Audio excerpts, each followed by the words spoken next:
Alright, I've had this Foxwell scanner here for a little bit, and I just wanted to kind of share with you guys the functionality. A lot of people say this Foxwell scanner is like an Ancel with a different name. I don't know that that's true. You guys could be the judge of that. I have not done enough with scanners, even though I've been doing more lately.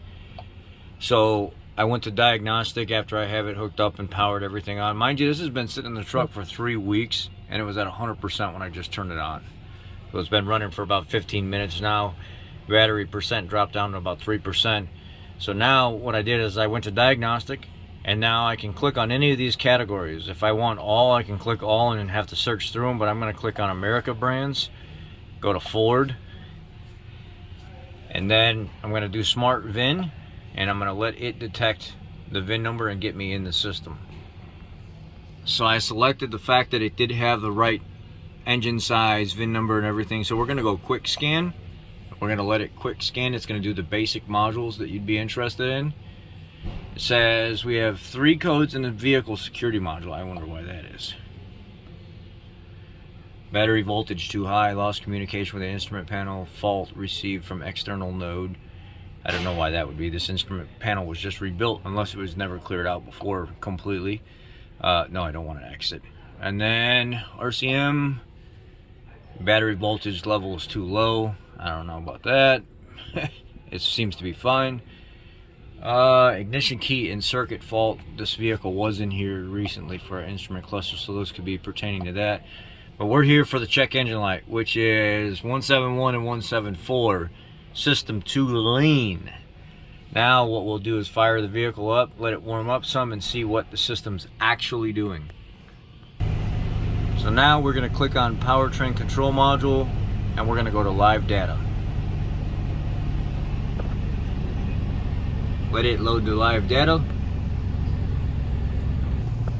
Now that we're in here, we are going to look for oxygen sensor, O2 sensor.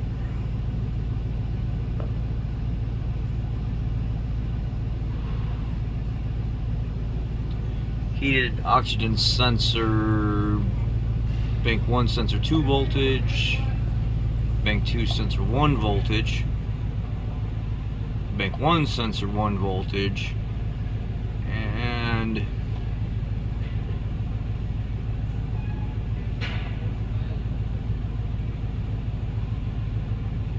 two 1, and then we need 2 2. Now we're gonna hit OK. We're gonna get kind of an idea on what's going on. Your 1 2 and your 2 2 should be pretty steady overall once it warms up, and then your 2 1 and 1 1 should be bouncing around. Let's let it warm up completely, and then we'll get an idea of where we're at, because we're in open loop right now. We're not in closed loop, so it's going to be all over the place. Alright, we're starting to warm up. We're about a quarter of the way warmed up. I have a feeling that we should be in closed loop already, but you see those numbers? You see how that bank 1 sensor 2 and that bank 2 sensor 2, that voltage is really off. So that's detecting that the system is running lean. So in a situation like this, I would suspect if both sides are doing it, bank 1 and bank 2, you should try to find the source of the problem. There's some kind of leak somewhere that's being unmetered or something like that. And I've got an idea, if I'm correct, got an idea.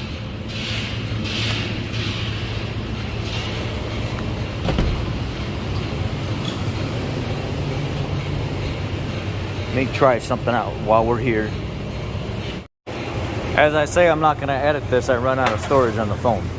Okay, now that we're here, I have got a feeling somebody has been in this air filter or something. Don't do what I do. This is not the safe way to do this. I'm reaching back here while this engine is running.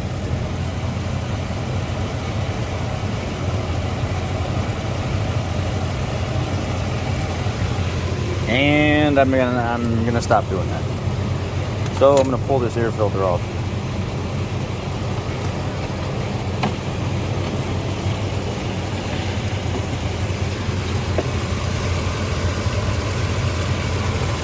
Let me show you what I'm seeing.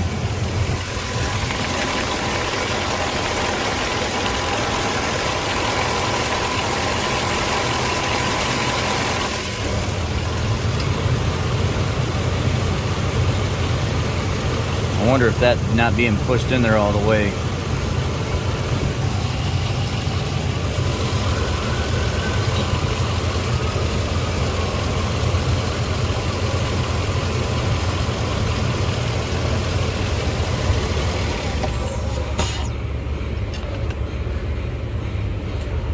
Now I've lost my restriction from this, so basically what's going to end up happening is this is going to malfunction.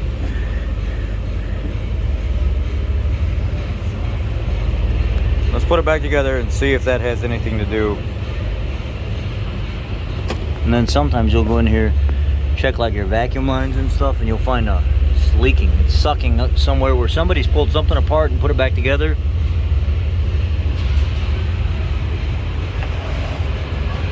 Oh, look at the trade-in over there. Chevy SS. Trailblazer SS. That sounds gnarly. Tick, tick, tick, tick, tick, tick, tick, tick, tick, tick, tick, tick, tick, tick, tick, tick, tick, tick. Hey, nice AFM tick you got going on in there. This thing sounds gnarly. It's not that quick. These don't have AFM. That sounds terrible. They stopped making these in 06. Or that's a manifold tick, one or the other. Yeah. Sounds like poo-poo. Sounds like a manifold tick or lifter. It's a lifter. Alright, now that we're done with those shenanigans,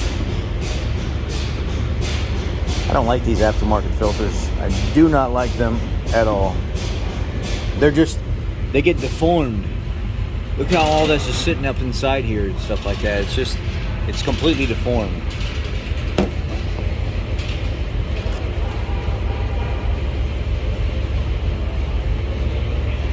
It's crushed in. Let me put this back on here. I need two hands. No. This damn door. So our numbers so far are about the same as they were before. So now what we're going to do is we're going to pull the mass airflow sensor out of there and we're going to see what's going on with it and see if it's dirty.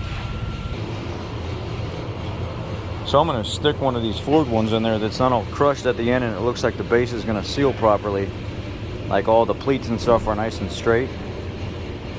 Versus the aftermarket one where it looks like somebody may have bent it in and it's not quite sealing right at the flange. Let's go see what's going on when we start this puppy up. Check our readings.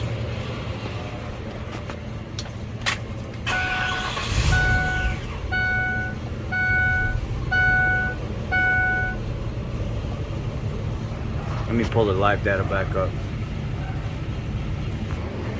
So I pulled the mass airflow out of here. There's this like grommet and pigtail and stuff. You got to reach down in there with like a flat blade screwdriver and pull this out of the housing.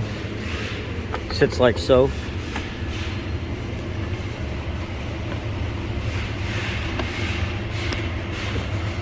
You reach down there with a pick and unlock it, or a flat blade screwdriver and push the tab in, pull the pigtail out, and then you get a flat blade screwdriver and you push it in on these little flat spots.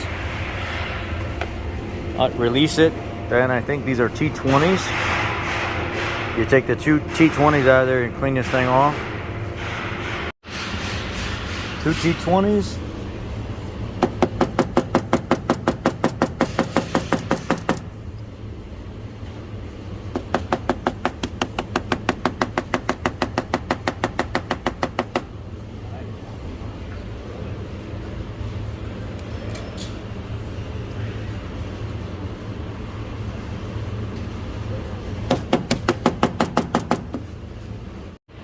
So I just kicked on my vacuum machine and I let it come into this hose right here with this tubing on it, with this aluminum collar. That goes for the brake booster. Now it's real slow, so we let it fill up a little bit and then we see where the leak is coming from. I think I hear it. I just don't know exactly from where yet.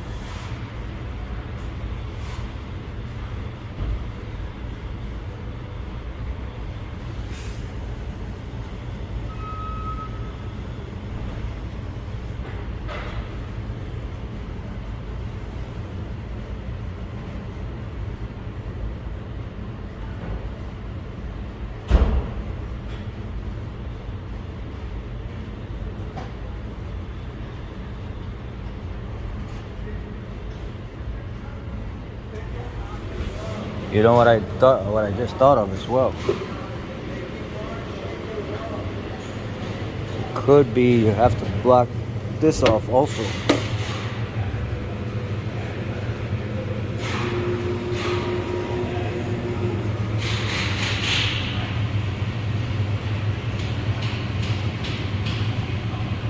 Oh yeah, it's bumping. Yeah, see?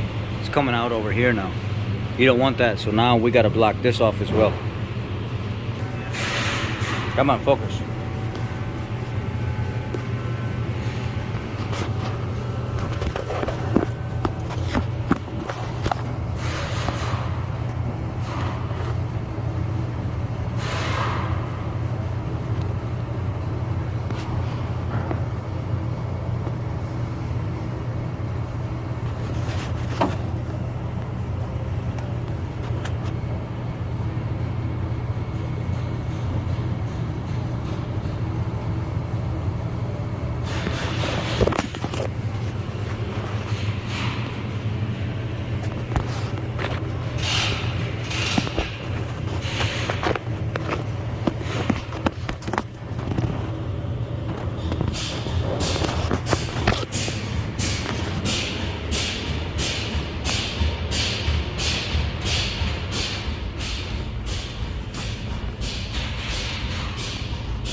Huh.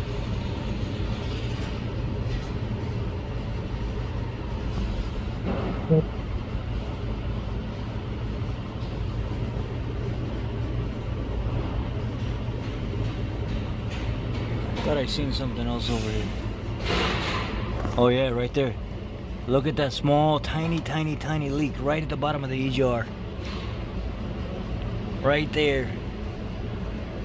The EGR diaphragm is pissing out right there in the bottom. That little teeny bit.